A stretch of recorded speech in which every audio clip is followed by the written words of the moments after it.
Welcome everyone to this episode of Discourse, where today we will be reviewing I Am a Man by Marty M. Alston. My question was, if we all were created unique and with purpose, why did everything go wrong in my life? Why was I always made to feel that I was less of a man and not worth the air I breathe? That I was worthless as a man, a human, who should be thankful if a woman merely glanced my way. This is a short memoir, nonfiction story following the author through this really toxic relationship that he had with basically a narcissistic person. It's just interesting to me how we start off at the beginning, him talking about how he feels so worthless and so just like questioning God and like asking like, what is my purpose? Like, why is this tragic stuff happening to me? Like, what is the reason for my life and for this happening? So it's just interesting how he goes from that and then the journey he takes us through and where he comes out at the end saying, you know, I am a man. Yeah, I think the journey part is where he shares his experiences and why he felt the way he did and why he opened with that quote. Because to him, aside from that relationship, you know, before and during, it felt as if no one cared about him. He was always stepped on. And throughout the book, we could see that he was truly trying. But yeah, it's his journey on dealing with all of that and what he did, what the other people did. And, you know, in the end, as you said, how he comes out a stronger man. We've read quite a few memoirs, and I actually really enjoy reading memoirs just because I feel like I live my own life. You live your own life.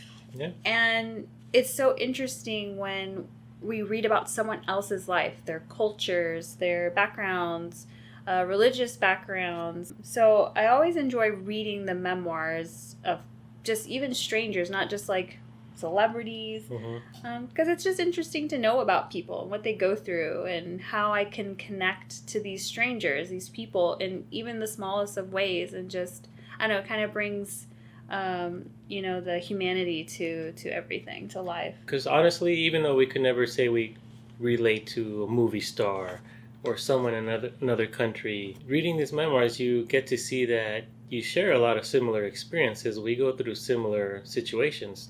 Dating life, parenting, right, and just life in general. Something that they went through and they felt as if they're the only ones being stepped on or the only one that this happens to. And you get to see how they dealt with it and kind of, you know, relate and see, oh, I should have done that, or that's what I did. I feel good about it. Right. Yeah. It's super interesting. We all have people in our lives who've influenced us or have given us really great advice throughout life.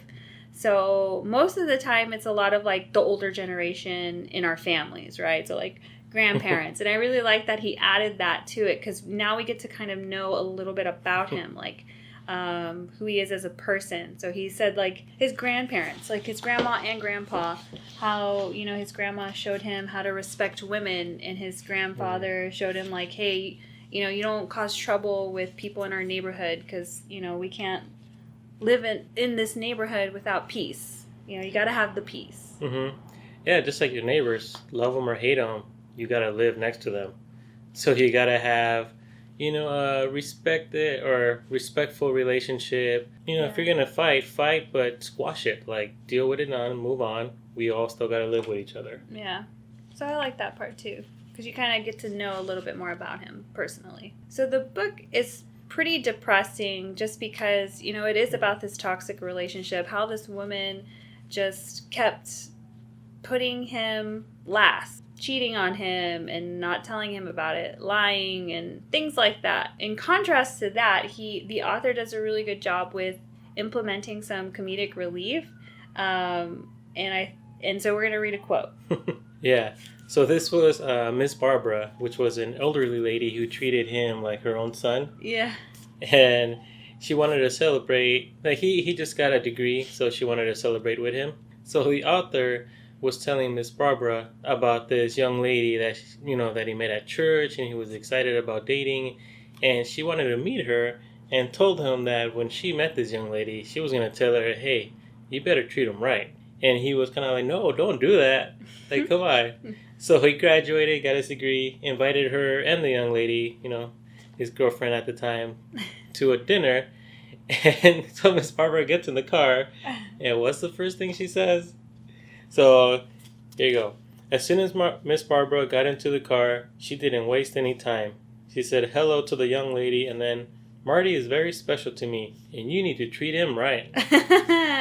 Where the young lady just looked at her and didn't say a word. I think she just, like, silent acknowledgement, like, right. Yes, ma'am. Yes, ma'am. Okay. I love that Marty had, like, the cute old lady, like, on his side. We all need those cute old ladies on our side, right? Helping us out, having our back. Yeah.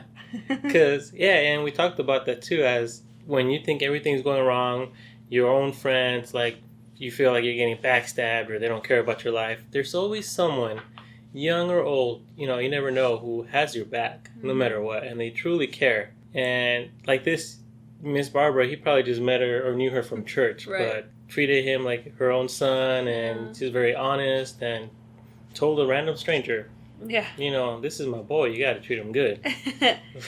But it just goes to show, like, when you're feeling like, in Marty's case, less of a man, no self-worth, things like that, it kind of opens our eyes as the reader, like, he did have people in his life. He just needed to recognize that. He needed to open his eyes himself and see that there are people around him who really care. At a point in the book, he does kind of say that. Yeah, so in the book, like, towards the middle, he tells us, I was broken and humiliated, yet I remained because I loved her. Who hasn't said that, and who hasn't heard that? I know, it's so sad. Especially when you're young. Yeah. And you think you're in love, or you're truly in love, but it's your first time. So you put everything into it. Yeah. And because he was always lied to. She didn't respect him. He felt as if she was keeping him a secret. Kind of sad. She even had the ringtone for him as, like, you're my secret lover. Yeah, you're my little secret, or something like that. I'm like, oh, Lord, that's just bad news. Bears right there. Yeah. That's not good. And a lot of this stuff he recognized, but he just kind of put it aside. Yeah, put it aside. And because he truly loved her. And you could tell, like, he tried everything. Even through depression, he tried to go to counseling. And that's what I like. It's not just, I dealt with it myself and I grew stronger. Like, he actually tried. Yeah, to work on it. Yeah, seeing a professional, going through different sources, talking to friends, Ms. Barbara. And, you see the transition. But, toxic relationships. Yeah, and you can see how he was seeking help and how okay that is. Because I think a lot of the times nowadays, for men especially, it's difficult for them to, ask for help or get help because maybe they're embarrassed or something like that. They're not seen as a man.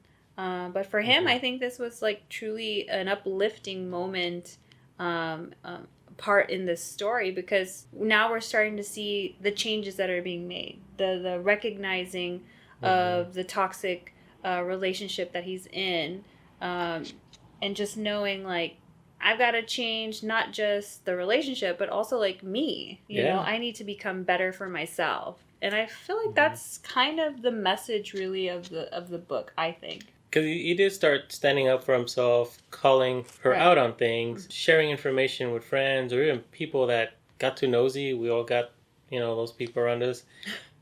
Started telling them to mind their own business respectfully.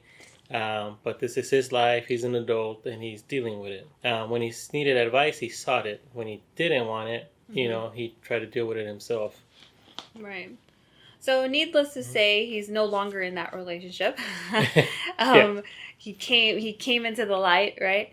But also, like, to kind of, like, in his conclusion, that the purpose in sharing his story was to address and bring to light how narcissists abuse other people. And I think he did a really good job, because he had so many examples of her being, just horrible to him. Yeah, like throwing things on him instead of apologizing on her part. Right. Yeah. So I feel like I'd be better prepared now, like, being able to spot those types of people, whether I'm in a relationship with them or not. Like, friendships, coworkers, things like Mhm. that. I'd be like, oh yeah, you might be a little bit of a narcissist. Yeah. I've seen these things before, or I've read these things before. I think all of this that happened to him was kind of a blessing in disguise, really, because I think it helped him become a better person, a better man, because at the end I just felt his words were so powerful, how he can now rise, recover,